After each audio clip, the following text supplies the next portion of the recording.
বিনীত ও চিন্তিত কণ্ঠে। রাজু, খ্যাটম্যান। এটাই ভবিষ্যতের গোপন টাইম ডেটা সেন্টার। এখানেই সব রেকর্ড রাখা হয়, কার কখন কি ঘটেছে বা ঘটবে সব। চমকে উঠে ধীরে, হোম। এই স্ক্রিনে আমার নাম কেন বারবার বদলাচ্ছে?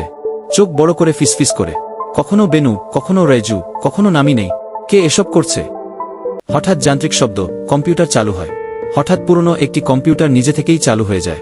স্ক্রিনে ফুটে ওঠে একটি বার্তা, নিম্নকণ্ঠে বিজ্ঞানী, রোবোটিক ইফেক্ট সহ।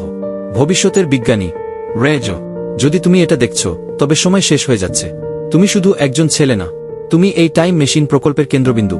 পড়তে থাকা স্বরে, তোমার জন্মদিনেই প্রথম টাইম পোর্টাল খুলে তোমাকে না থামালে টাইমলাইনে বিশৃঙ্খলা নেমে আসবে। রাজু, খ্যাটম্যান। আমি কিভাবে? হঠাৎ অ্যালার্ম। হঠাৎ করে ডেটা সেন্টারে বেজে ওঠে লাল অ্যালার্ম। রোবোটিক। দ্রুত নিঃশ্বাস ফেলে দৌড়ানোর শব্দ। রাজু, খ্যাটম্যান। ওরা আমাকে খুঁজে পেয়েছে। আমাকে এখান থেকে পালাতে হবে। পিছনে কারো ছায়া অনুভব করে থেমে যায়।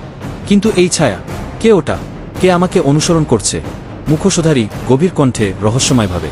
সে এখনো জানে না ওর আসল দায়িত্ব কি। শেষে রাজুর একান্ত চিন্তা, রাজু, যদি টাইম মেশিন আমার কারণে চলছে, তাহলে আমি কি একমাত্র সেটাকে থামাতে পারি? পরবর্তী পর্বে রেজু প্রটোকল। মুখোশধারীর পরিচয় কি জানবে রাজু? সাবস্ক্রাইব করে থেকো মোজেমেয়া স্টুডিওর সাথে।